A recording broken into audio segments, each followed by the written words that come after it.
Në Universitetin Luiç Gurakuqi në Shkodër ka nisur konferenca dyditore e organizuar nga Fakulteti Ekonomik, e cila ka për objekt rolin e ekonomisë në transformimet e pandalshme të teknologjisë bashkëkohore, përfshirje dhe inteligjencën artificiale. Do të mbahen 70 kumtesa të përgatitura nga profesorë shqiptar nga disa universitete e shtete të tjera. Kumtesat do të trajtojnë tematika mjaft të larmishme. Probleme të punësimit, probleme që kanë të bëjnë me politikë bërjen, me vendimarrjen ekonomike të institucioneve, çështje që kanë të bëjnë me financat, me kontabilitetin, të gjitha që janë fusha me interes të lartë në vendimarrje. Në konferencë kemi jo vetëm një seancë të dedikuar për fushën e turizmit, por gjithashtu edhe një seancë të dedikuar për studentat doktoral, të cilët janë pjesë të programit doktoral në Fakultetin Ekonomik, Ekonomi dhe Turizëm i qëndrueshëm. Konferenca u përshëndet edhe nga rektori i Universitetit Luiç Gurakuqi Tonin Gjuraj dhe zëvendës ministre e infrastrukturës dhe energjetikës Edona Bilali. Institucionet arsimit lartë vendin tonë janë para një përgjegjësie shumë të madhe për zgjidhjen në kohë dhe me cilësi të një numri të rëndësishëm problemesh që janë me natyrë shkencore, ekonomike dhe financiare.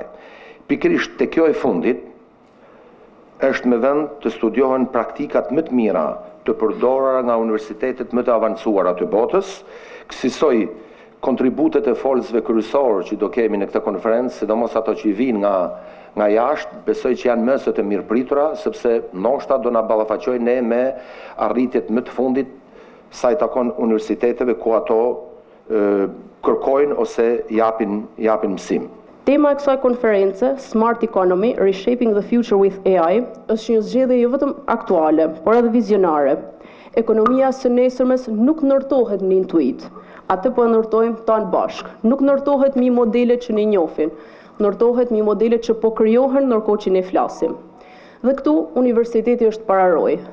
Dua të ndaj rastin këtu të opsionit të ndërkombëtarizimit, sepse AI nuk bëhet vetëm në salla. Jam e bindur që ky universitet ka me vazhdu me prodhu emra shumë të mirë në fushën e kërkimit shkencor, në fushën e mësimdhënies, pra në akademi, por edhe në të gjitha sferat e shërbimit ndaj Shkodrës. Ndërkohë, ekonomisti i njohur profesor Sherif Bundo tha se është e nevojshme që ekonomia shqiptare të vlerësohet me një vështrim kritik në mënyrë që të mos përsëriten gabimet e së të kaluarës.